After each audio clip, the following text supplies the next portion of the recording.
അതെ. നമ്മൾ അരിയുടെയും റവയുടെയൊക്കെ ഉണ്ടാക്കിയ ശേഷം ബാക്കിയുള്ള പുട്ടുപൊടി ഫ്രിഡ്ജിൽ വെക്കാറുണ്ടല്ലോ.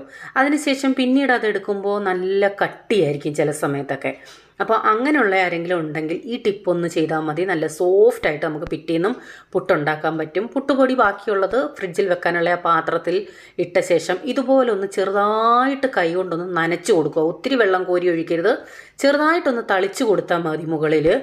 അതിനുശേഷം അത് അടച്ച് ഫ്രിഡ്ജിൽ വെക്കാം. നിങ്ങളൊന്ന് ട്രൈ ചെയ്തോളൂ. കാരണം ഇങ്ങനെ ചെയ്യാതെ നമ്മൾ ഡയറക്റ്റ് പൊടിയെടുത്ത് ഫ്രിഡ്ജിൽ വെച്ചിട്ട് ഉണ്ടാക്കുമ്പോൾ പിറ്റേന്ന് രാവിലെ എടുക്കുമ്പോൾ ആ പൊടി ഇത്തിരി കട്ടിയായിരിക്കും. കുറച്ചുകൂടി വെള്ളം ഒഴിച്ചൊക്കെ നനയ്ക്കേണ്ടി വരാറുണ്ട്. പക്ഷേ ഇങ്ങനെ ചെയ്ത് വെക്കുമ്പോൾ നമ്മൾ പിറ്റേന്ന് പുട്ടുപൊടി എടുക്കുമ്പോൾ നോക്കിക്കേ, നല്ല സോഫ്റ്റാണ്. ആ നമ്മൾ മുകളിൽ തളിച്ച വെള്ളമൊക്കെ ആ മാവ് നന്നായിട്ട് വലിച്ചെടുത്തിട്ട് നല്ല സോഫ്റ്റായിട്ടുണ്ടാവും. പിന്നീട് നമ്മളതിനെ നനയ്ക്കേണ്ട ഒരു ആവശ്യമേ വരുന്നില്ല. അതിനുശേഷം നമ്മൾ